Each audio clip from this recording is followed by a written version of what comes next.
मित्रांनो, भारतीय राज्यघटनेच्या आर्टिकल 32 अनुसार माननीय सुप्रीम कोर्टाने 11 ऑगस्ट 2025 रोजी एका सुओमोटो रिट पिटिशनच्या अंतर्गत एक ऑर्डर पास केली आणि ज्यामुळे प्राणीप्रेमी मित्रांमध्ये तसेच प्राणीप्रेमी संघटनांमध्ये एक प्रकारे असंतोषाची लाट आपल्याला पाहायला मिळते।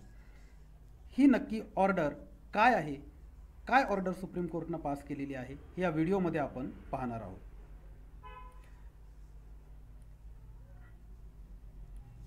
सुप्रीम कोर्टाने ही ऑर्डर पास करत असताना तो जो ऑफिस रिपोर्ट आहे त्यामध्ये असं म्हणलेलं आहे की the suo motu writ petition above mention was listed before honourable court on 28 July of 2025 when the honorable court was pleased to pass the following order।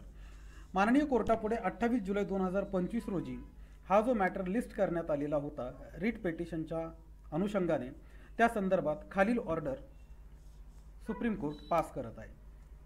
It is the first day of the week and the first thing that we should do is to take suo cognizance of very disturbing and alarming newspaper cutting reported by the Times of India in its today's daily edition titled City Hounded by Strays, Kids Pay Prices। म्हणजेच times of इंडियामध्ये एका city hounded by strays and kids pay price या मथळ्याखाली एक report publish करण्यात आलेला होता आणि त्याचा कॉग्निझन्स घेऊन सुप्रीम कोर्टाने ही रिट पिटिशन सुनावणीसाठी घेतलेली होती। The newspaper cutting contains some alarming and disturbing figures and fact. माननीय सुप्रीम कोर्टाचं असं म्हणणं आहे की या न्यूजपेपरच्या रिपोर्टमध्ये काही चिंताजनक अशा आकडेवारी आणि वस्तुस्थिती मांडण्यात आलेल्या आहेत। Every day hundreds of the dog bites are being reported in the city and the areas on the outskirts leading to the rabies and ultimately young infants, children, aged are falling prey to this dreadful disease। म्हणजेच काय तर Delhi NCR आणि दिल्ली महानगरपालिकेच्या अनुषंगाने ही news publish करण्यात आलेली होती, हा रिपोर्ट पब्लिश करण्यात आलेला होता। त्यावरती सुप्रीम कोर्टाचं असं म्हणणं आहे की शहराच्या भागामध्ये आणि शहराच्या आउटस्कर्ट्सच्या एरियामध्ये रेबीजचं जे प्रमाण आहे ते लहान मुलांमध्ये अगदी इन्फंट्समध्ये म्हणजे ज्याला आपण नवजात बालकांमध्ये आणि तसंच वयोवृद्ध लोकांमध्ये मोठ्या प्रमाणामध्ये वाढत आहे आणि त्याला हे बळी पडत आहेत। The newspaper cutting is attach here with. माननीय सुप्रीम कोर्ट म्हणत आहे की यामध्ये न्यूजपेपर रिपोर्ट जो आहे तो देखील अटॅच करण्यात आलेला आहे। We are shock to know that on an average 20,000 cases of dog bites are recorded in country and out of which 2,000 incidents happen in daily every day. त्यांचं असं म्हणणं आहे की म्हणजे सुप्रीम कोर्टाने इथे असं म्हणलं आहे की आम्हाला हे ऐकून धक्का बसलेला आहे किंवा आम्हाला हे माहिती झाल्यानंतर धक्का बसतोय की साधारणतः 20,000 केसेस देशामध्ये दररोज डॉग बाईट्समुळे होत असतात आणि त्यापैकी 2,000 केसेस ह्या फक्त दिल्लीमध्ये दर दिवशी होत असतात। We are inform that the government of national capital territory of Delhi has announced a scheme for rehabilitation of stray dogs. We do not want to say anything in this regard. What we want is that the government of National Capital Territory of Delhi and the Municipal Corporation of Delhi should ensure safety of young children and aged citizens at any cost। Supreme कोर्टाने इथे म्हणलेलं आहे की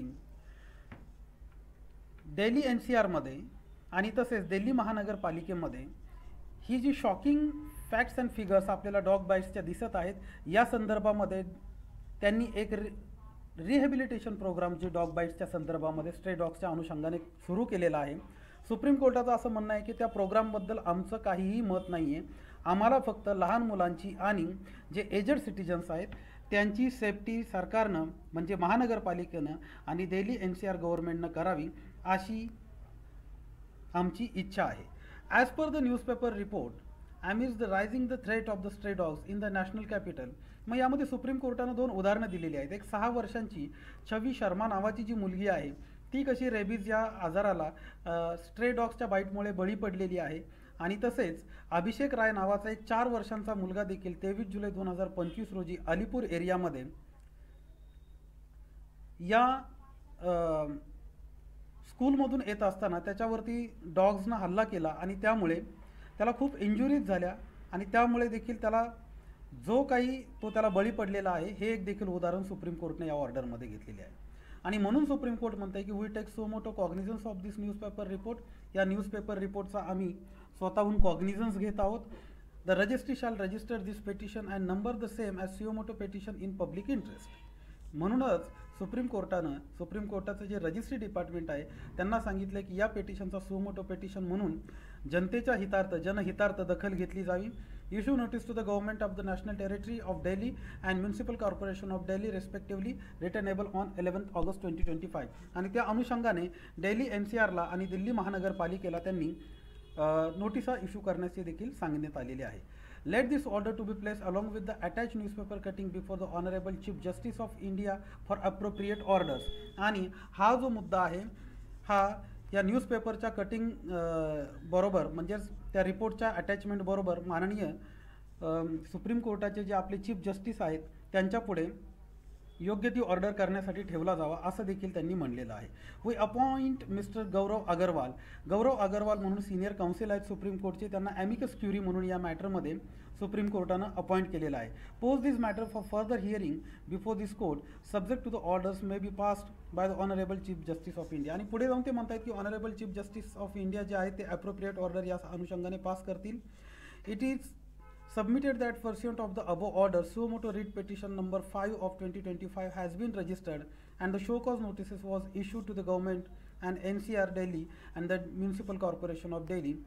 म्हणजे यांनी पुढे supreme court असं म्हणतंय की या पेटिशनचा सुओ मोटो पेटिशन म्हणून कॉग्निझन्स घेतल्याच्या नंतर दिल्ली NCR सरकारला आणि त्याच पद्धतीने दिल्ली महानगरपालिकेला नोटिसा बजावण्यात आलेल्या आहेत. It is further submitted that thereafter the following applications have been filed. म्हणजे खाली या सुप्रिया जुनेजा, उडियन शर्मा, विवेक शर्मा, उडियन शर्मा आणि पूर्ती गुप्ता यांनी जे काही या विषयाच्या अनुषंगाने ॲप्लिकेशन्स फाईल केलेले होते त्याचा देखील यामध्ये कॉग्निझन्स घेण्यात आलेला आहे असं त्यांनी म्हणलेलं आहे. म्हणजेच काय 11 ऑगस्ट 2025 रोजी माननीय सुप्रीम कोर्टानं जी ऑर्डर पास केलेली आहे त्यामध्ये फक्त टाइम्स ऑफ इंडियाचा जो रिपोर्ट आणि हे जे 4-5 ॲप्लिकेशन आलेले आहेत स्ट्रे डॉग्सच्या संदर्भात याचा cognizance suo motu writ petition म्हणून घेतलेला आहे. या अनुषंगाने एक ऑर्डर पास केलेली आहे आणि दिल्ली NCRला आणि दिल्ली महानगरपालिकेला फक्त नोटिसांची बजावणी केलेली आहे. अद्याप त्यामध्ये कोणतीही जजमेंट किंवा कोणताही अंतिम निर्णय त्यांनी पास केलेला नाही आहे. तर आजच्या व्हिडिओमध्ये या जजमेंटबद्दल एवढी माहिती तुम्हाला द्यायची होती. व्हिडिओ तुम्हाला कसा वाटला ते नक्की सांगा. व्हिडिओ आवडल्यास चॅनलला सबस्क्राईब करा, व्हिडिओ लाईक करा आणि चॅनलची लिंक तुमच्या मित्रांपर्यंत फॉरवर्ड करा. धन्यवाद.